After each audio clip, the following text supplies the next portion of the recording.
Eala remained silent for months. Not a word of explanation, not a status update, not a single reaction to the storm of comparisons with Elena Rybakina. But then, with just a concise answer at a press conference, she plunged the entire tennis world into confusion. Not because she attacked anyone, not because she criticized anyone, but because the truth she revealed is what the entire world of professional sports has avoided for years. Comparisons kill the identity of a young athlete. For weeks prior, fans constantly asked, why does Alex keep avoiding mentioning Rybakina? What is she afraid of? Or is there something between them that we don't know? The rumors grew louder, until Eala sat down, looked straight into the camera, and uttered a sentence that made the entire press room hold its breath.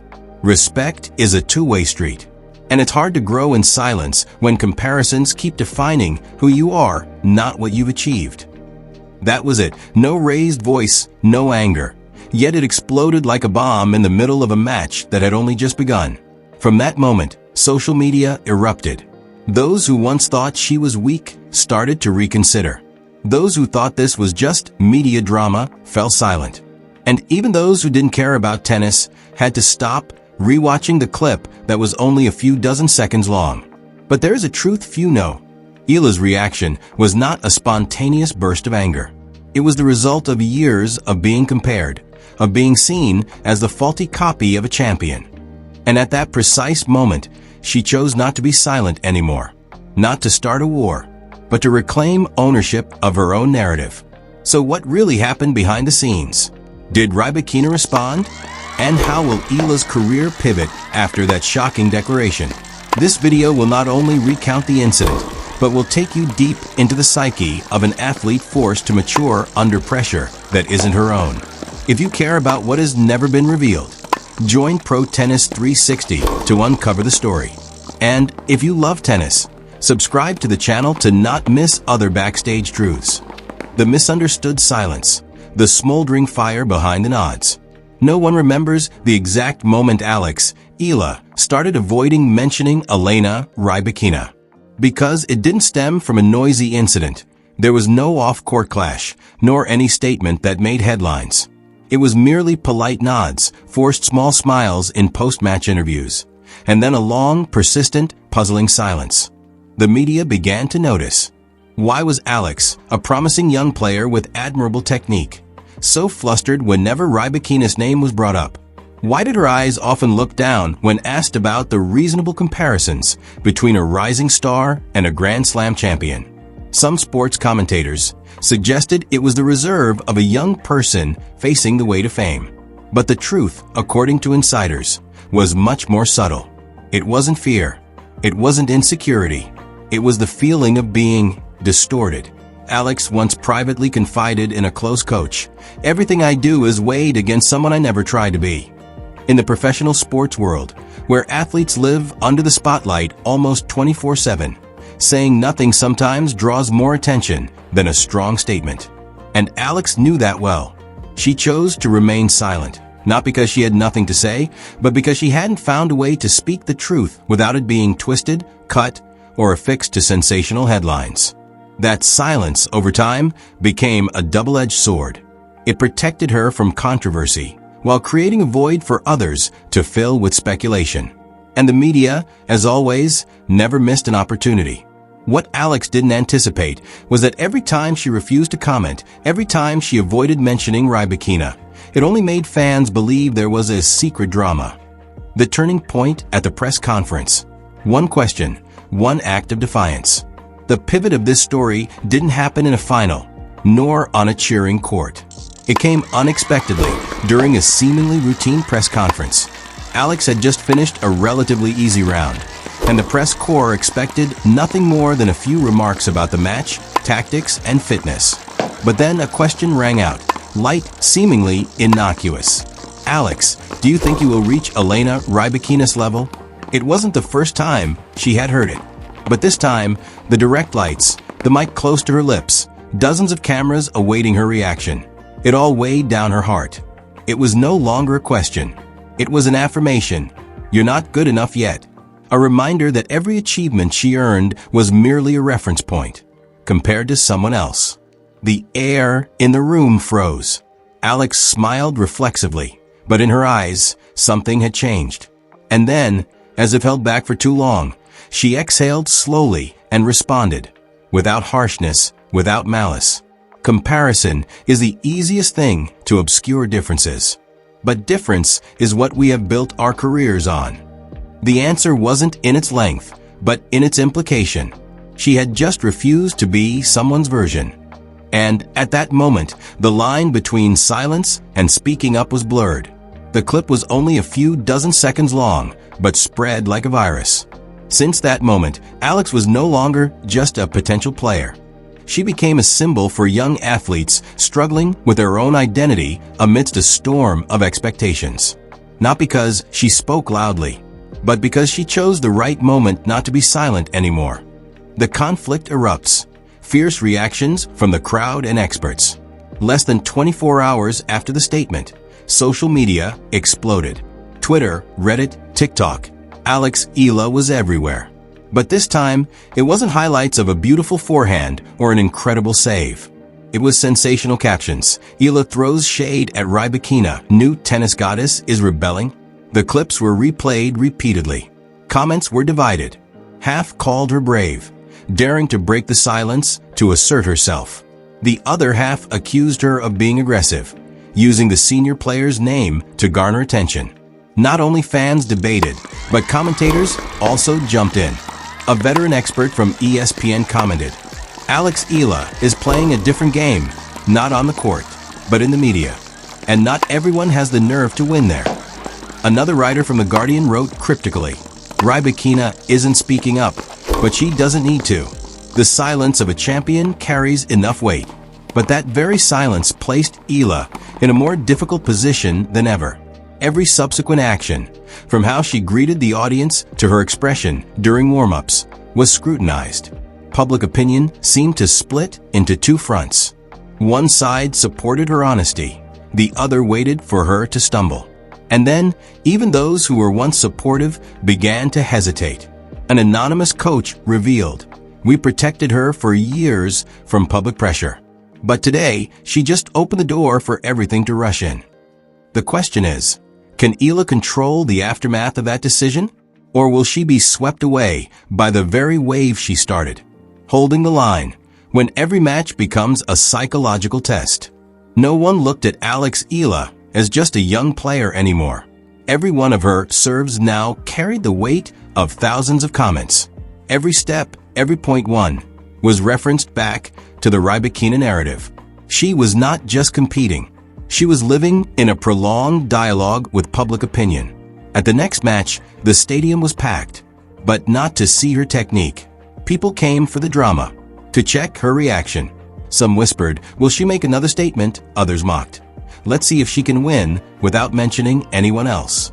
The respect for Eala was being weighed between admiration and skepticism. But surprisingly, Alex did not shy away. She still stepped onto the court with focused eyes. No waving to the media. No further statements. Just the racket on her shoulder and the match to play. That perseverance surprised some. A veteran player wrote on X, Twitter, I don't agree with the way she spoke up, but I respect how she stood firm amidst the storm. After the match, when asked about Elena's reaction, Alex simply replied, I spoke because I needed to speak, not for anyone to reply. That's when people began to understand. Eala did not speak up to get attention. She spoke up to be respected, and that, whether you support it or criticize it, cannot be dismissed. Glamour and pressure. Eala's unescapable life. In the days following the statement, Eala did not disappear. She still appeared at training sessions, still competed, still attended events, as if no media storm had occurred. But those closest to her knew something had changed. Previously, Eala's schedule was already packed. From ITF to WTA level tournaments, from training camp in Florida to media visits in the Philippines. But now, she was no longer the quiet hero, but the global center of attention. Every trip, every location she visited, was closely followed by paparazzi. when Eala was invited to a fashion event in Paris, an invitation she had previously declined. Many speculated she was trying to shift towards a celebrity image. But the truth was simpler. She was tired of being confined to the image of the model, humble, never-reacting athlete. Even her most private aspects, residence, diet, relationships, were no longer her own. A photo of her dining with a famous coach who had trained many top 10 players immediately caused an uproar. Is Eala looking to change her team? Does she no longer trust her old team? Every move was analyzed like a step in a ruthless chess game. But what surprised many more was the financial stability Eala had quietly built. Contrary to the image of the struggling player climbing up from the Philippines, she had actually accumulated significant wealth, from sponsorship deals, prize money, to well-managed investments since she was 16. An internal source revealed Alex could stop playing and still live comfortably. But that has never been her goal.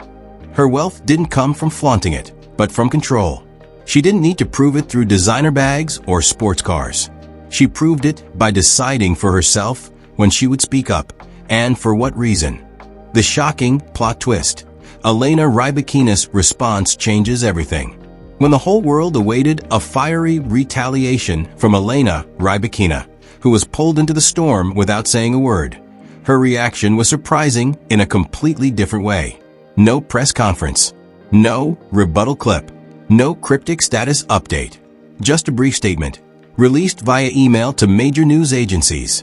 I respect Alex's honesty. Every athlete has their own journey, and defining it for themselves is what matters. No defense.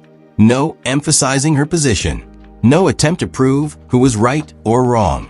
Just a gentle acknowledgement, as if Rybakina had understood the root of the problem all along, and chose not to participate in the conflict the media was trying so hard to impose. It was that very composure that became the twist that silenced the audience.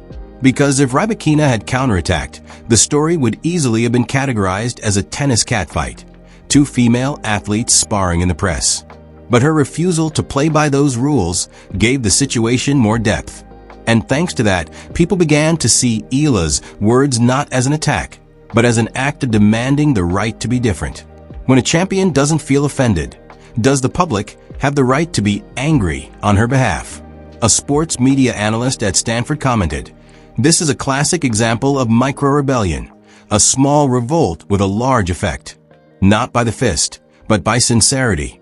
Not to destroy, but to redefine."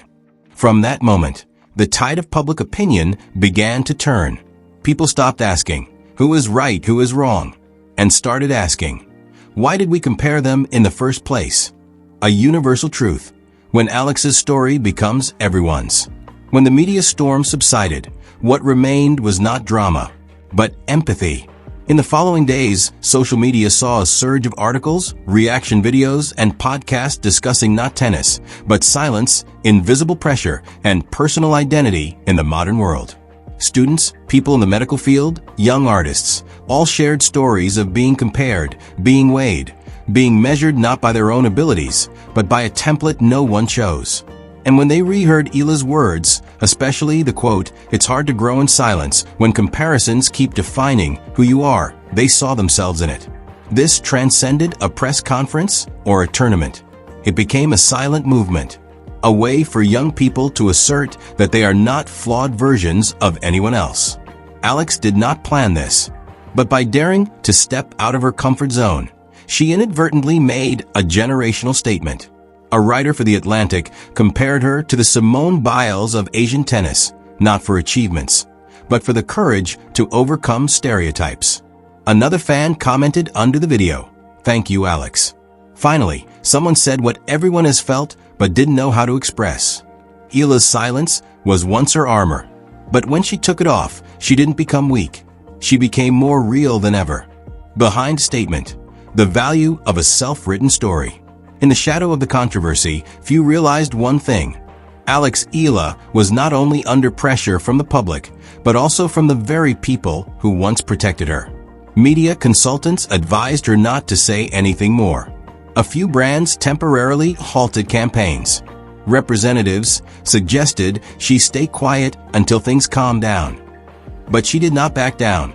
Instead of running away, Eala started meeting with individual groups of reporters, not allowing the PR team to pre-filter questions. She spoke not to defend herself, but to provide a fuller version of the story.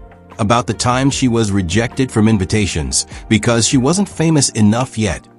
About the days of non-stop training while people still called her a player famous only from social media. About the feeling of being measured by someone else's yardstick while she herself was still learning to grow up. She did not apologize for speaking. She only clarified why silence was no longer appropriate. A veteran journalist who once interviewed Serena Williams commented, "Alex didn't come to fight anyone. She is simply demanding the right to define herself." And that is what made her more memorable than any victory. In a video posted on Instagram after a meeting with young players, Alex said, "Never let anyone else write your first chapter. They can retell it, but you are the one living it." That was not just advice, it was a conclusion drawn from a process she had to endure, mature, and then rise from. And so, from being the victim of comparison, Eala became a symbol of redefinition, not through titles, but through a voice, one that people had tried to push out of the spotlight for so long. When respect doesn't need to be loud. Amidst the rows of arguments, analyses, and media ripple effects, a strange thing happened. There was no shouting match between Eala and Rybakina, no retaliatory shade thrown, no feud, as the audience had hoped. Instead, there was a form of silent, yet very clear, respect.